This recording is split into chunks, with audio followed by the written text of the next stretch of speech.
single. Not because you have no one around you, but because, when the day finally ends, you return to yourself alone. You might have friends. You might have work.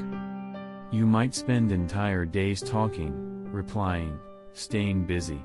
But when everything slows down, when there's nothing left to respond to, the feeling shows up again. Not sadness. Not loneliness in the dramatic sense. Just a quiet emptiness that's hard to explain. Being single is often described as a relationship status. But for many people, it feels more like a way of existing. You're used to doing things on your own. Making decisions without checking in. Planning your time around no one but yourself. Carrying your thoughts quietly. At first, this feels light. Almost liberating. You enjoy having space. You enjoy not having to explain your mood. You enjoy not adjusting your rhythm to match someone else's life. You tell yourself this is peace. And maybe, for a while, it is. But slowly, the silence starts stretching longer than you expected. You stop waiting for messages. Not because you don't want them, but because you've learned not to expect them. You stop thinking about who might check in. You assume no one will. No one really knows how your day actually felt. Not the surface details, but the parts that linger quietly underneath. And when you notice this, you say the same thing every time. I'm fine. Sometimes that's true. Sometimes it's just easier than explaining something you don't fully understand yourself. Being single isn't always about missing another person. Sometimes it's about losing touch with parts of yourself that only come alive through connection.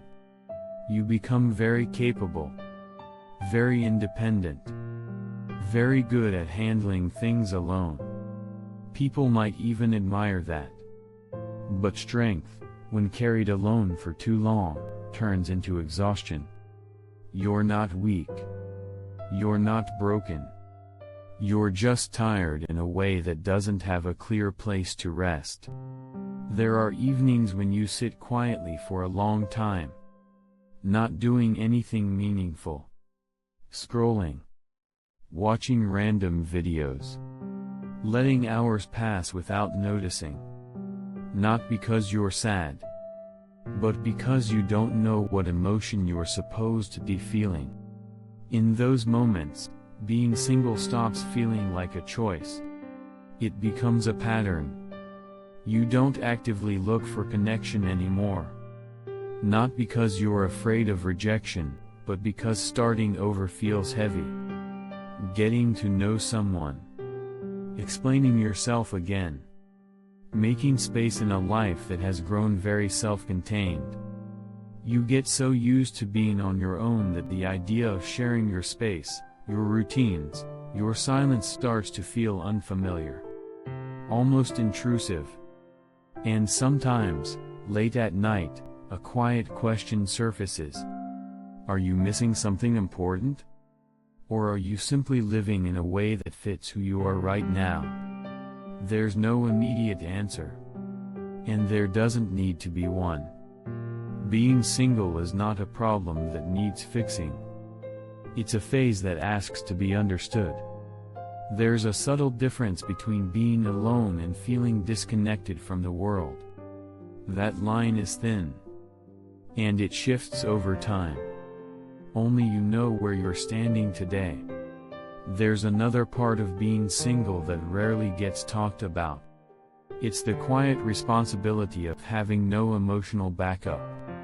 When something good happens, there's no one who hears it first. When something hurts, there's no one who naturally notices. So you learn to contain things. You learn to downplay moments, both good and bad. You tell yourself it's not a big deal. You move on quickly. You stay composed. But over time, that constant self-containment creates distance. not just from other people, but from your own feelings. You become very good at staying functional. Very good at appearing okay. And sometimes, you forget what it feels like to be truly seen, without having to explain yourself. If you're single right now, and you genuinely feel okay, that's valid. If you feel unsure, restless, or quietly empty, that's valid too. You don't need to rush toward a different version of your life. You don't need to label yourself as behind or incomplete. You only need to be honest about what this moment feels like. Being single doesn't define your worth. It doesn't predict your future. It simply reflects where you are in this quiet chapter of your life. And maybe, the fact that you're here, listening to these words, is already a small reminder that you're not as alone as you sometimes feel. If this feeling feels familiar, you might want to stay a little longer. This is Inner Quiet.